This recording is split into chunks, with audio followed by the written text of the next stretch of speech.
Good morning friends. पहलवान मोदी महिला विद्यालय बनाने के यूट्यूब चैनल पर आप सभी का एक बार फिर से स्वागत है। आज का टॉपिक है आदिकाल।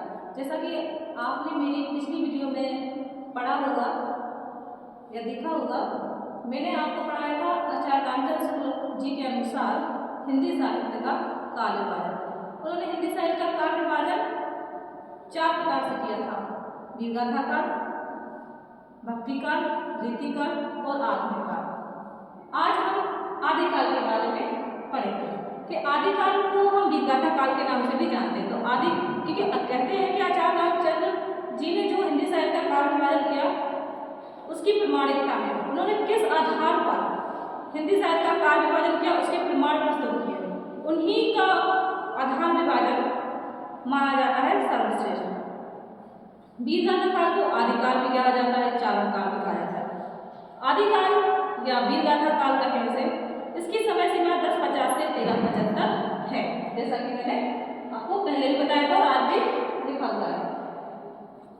और ये वीडियो आपके कंपटीशन के एग्जाम के हिसाब से भी बहुत ही इम्पोर्टेंट है। एक क्वेश्चन ये भी आता है कभी-कभी पेपरों में कि 8वीं से 14वीं शताब्दी के काल को किस काल के नाम से जाना जाता है, तो इसको वीरगाथा काल या आदिकाल के नाम से जाना जाता है। अब आदिकाल को वीरगाथा काल क्यों कहा जाता है? वीरगाथा काल इसको इसलिए कहा जाता है क्योंकि इसमें वीर रस की प्रधानता थी। इस काल में जो कवि हुए वो आश्रित कवि थे, राजाओं के आश्रय में रहते थे।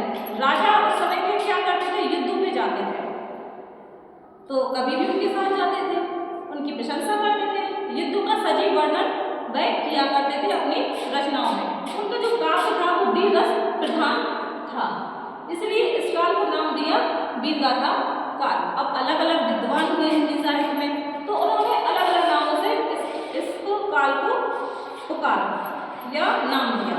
जैसे कि चारण काल, हिंदी साहित्य में काल विभाजन पढ़ाया था मैंने, तो सबसे पहले जॉर्ज ग्रियर्सन ने हिंदी साहित्य का काल विभाजन किया, तो उन्होंने सबसे पहले किया चारण काल।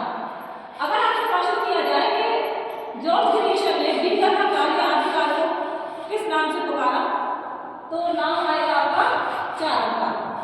मिश्र बंधु ने प्रारंभिक काल, आचार्य महावीर प्रसाद द्विवेदी ने बीजप्पन काल, आचार्य रामचंद्र शुक्ल ने वीरगाथा काल।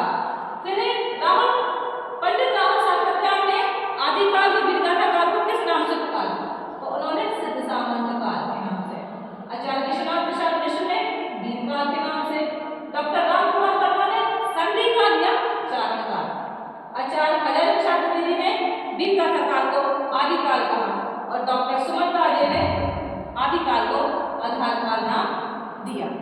ये तो हो गया आदिकाल या वीरगाथा काल को किन नामों से जाना था। अब इसकी कुछ विशेषताएं जान लेते हैं।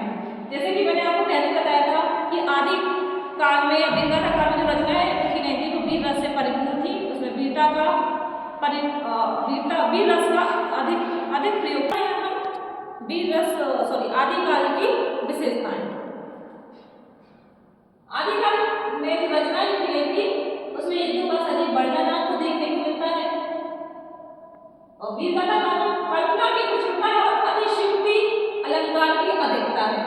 मतलब कि जो आश्रित कवि थे उन्होंने जो राजाओं के युद्ध का जो वर्णन किया है वो काफी बड़ा चढ़ा किया गया है उसमें। फिर आपके काव्य विषय युद्ध था और प्रेम, क्योंकि राजा लोग जो थे वो या तो अपनी विरासत के लिए लड़ते थे या रानियों के लिए लड़ते थे, इसलिए युद्ध उनका काव्य विषय युद्ध भी है और प्रेम भी है। आश्रय राजाओं की घर में प्रशंसा, जैसा कि मैंने आपको पहले ही बताया है कि जो कवि थे आश्रित कवि थे उनको आश्रय राजाओं ने दिया था, तो जो जिसके आश्रय में रहता है वो उसकी प्रशंसा जरूर करता है। फिर आपको केवल वीर रस काव्य था, राष्ट्रीय काव्य था। वीरगाथा काल में आपको राष्ट्रीय भावना का अभाव देखने को मिलेगा और वीर रस काव्य देखने को मिलता है। फिर आपका वीर काव्यों की प्रबंध तथा मुक्तक शैली दोनों रूपों में रचनाएं होती हैं। प्रबंध तथा मुक्तक शैली का अर्थ है कि प्रबंध रचना जिसमें अलंकार, रस आदियों का प्रयोग किया जाता है, मिलता है। अब हम पढ़ते हैं वीरगाथा काल की रचनाएं और उनके कवि। वीरगाथा काल की प्रसिद्ध रचना है चंद्रवदय, पृथ्वीराज दासों की चंद्रवदय। वीरगाथा काल में आपके मुख्य कवि हुए थे दलपति विजय, इनकी मुख्य रचना का नाम है कुमार दासु। फिर है नरपति नाम, जिनकी रचना है बीसलदेव दासु। चंद्रवदय, पृथ्वीराज दासु। जगने, परमार दासु। अमीर खुसरो की पहेलियां और दोहे। और फिर है आपकी विद्यापति, जिनकी रचना है कीर्ति लता और पदावली। वीरगाथा काल में दो प्रकार की रचना देखने को मिलती हैं, एक अपभ्रंश और दूसरी आपकी है देशासन। अपभ्रंश रचनाएं जो थी वो साहित्यिक भाषा में लिखी गई थी, लेकिन जो आपकी देशज रचनाएं लिखी गई थी वो जनमानस की प्रयोग की भाषा लिखी गई थी।